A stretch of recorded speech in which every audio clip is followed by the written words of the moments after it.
These Christian missionaries, they are trained. They are trained in giving talks. We hardly know of any Islamic Dawah organization who trains people in public speaking.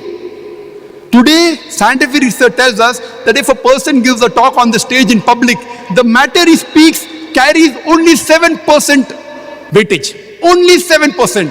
93% is presentation skills. How does he modulate his voice, his eye-to-eye contact, his gestures? The reason I don't have a podium is why?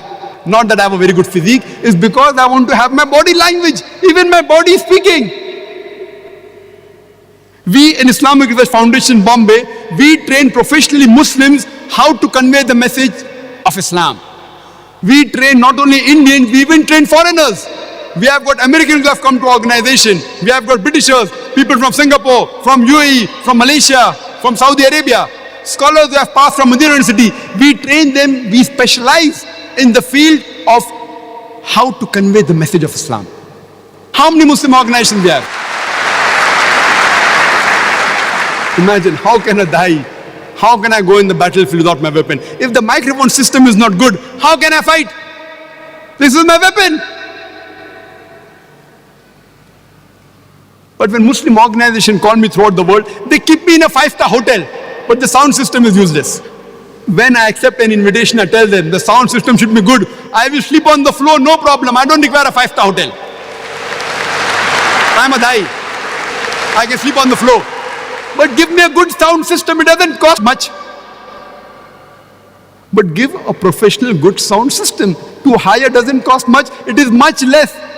A small percentage of paying the bill for a 5-star hotel. They'll keep me in a 5-star hotel, but they don't realize the importance of the sound system. What we Muslims should do, we should train ourselves in the media to specialize in the field of public speaking is a specialty. Print media is a different specialty. Audio media is a different specialty. Video media is a different specialty. We have to be specialized. And today, we have radio broadcast stations. How many Muslims are doing their job? How many? We have the computer, we have the internet. When the internet started, there was more information against Islam than for Islam on the internet.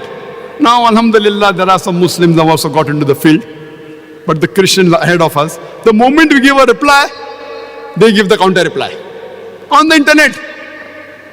And the sites are such, I don't want to name them, I don't want to make them popular. The sites are such, you will think it is an Islamic site. You will go to it, it is a snake in your sleeves.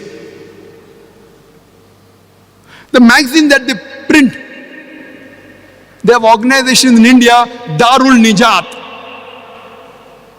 Home of Salvation. Arabic name. Who is the president? Sultan. Sultan who? Sultan Paul.